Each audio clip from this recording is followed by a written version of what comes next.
कोणास कामगार चळवळीचा जनक म्हणून ओळखले जाते? नारायण लोखंडे. काचेचा प्रमुख घटक कोणता? धातू सिलिकेट. नायट्रोजन या वायूचा शोध कोणी लावला? डॅनियल रुदरफोर्डने.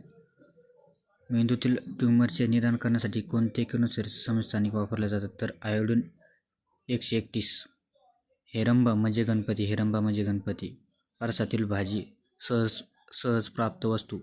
ज्ञानाबाईची मेघ मक्की. ज्ञानाबाईची मेघ मक्की. नवखाली ठिकाण कुठे आहे? नवखाली हे ठिकाण बांगलादेशमध्ये आहे. पहिले कवितांचे गाव धुलमटवाडी. महाराष्ट्रात पहिले कवितांचे गाव धुलमटवाडी. संस्कृती का 5वा अध्याय नरेंद्र मोदी यांचा आहे. विजेचा शोध कोणी लावला? तर बेंजामिन फ्रँकलिन. राजा रविवर्मा कसे संबंधित आहे? तर चित्रकार. राजा रविवर्मा कसे संबंधित? चित्रकार. संस्कृतीत का नवलेखा हे ठिकाण बांगलादेशमध्ये. ज्ञानाबाईची मेघ मक्की आणि परसातील भाजी